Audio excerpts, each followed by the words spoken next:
PLT Deputi Penindakan dan Eksekusi KPK Asep Guntur Rahayu menegaskan bahwa fokus penyelidikan bukan pada operasional proyek, melainkan pada dugaan tindak pidana korupsi dalam proses pembebasan lahannya. Disampaikan Asep di Gedung Merah Putih KPK Jakarta pada Senin 10 November 2025 kemarin, operasional kereta cepat dapat terus berjalan. Namun KPK mendalami adanya dugaan oknum yang memanfaatkan proyek strategis nasional ini untuk mengambil keuntungan tidak sah yang harus dikembalikan kepada negara. Dan dilaporkan Tribuners modus korupsi yang didalami, jelas Asep adalah penggelembungan harga tanah jauh di atas harga wajar.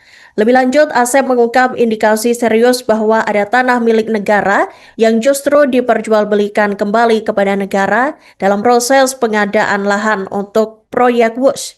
Dan diketahui Tribuners KPK saat ini masih mendalami lokasi spesifik dari dugaan praktik korupsi lahan ini, apakah di kawasan Halim, Tegaluar Bandung, atau di sepanjang rute. Dan penjelasan ini mengemuka di tengah pernyataan Presiden Prabowo Subianto yang menegaskan Tribuners akan mengambil alih tanggung jawab penuh atas proyek WUS, termasuk utangnya, dan meminta publik untuk tidak merebutkan soal untung dan rugi. Menanggapi hal tersebut, Tribuners, pimpinan KPK memastikan proses hukum akan berjalan secara independen.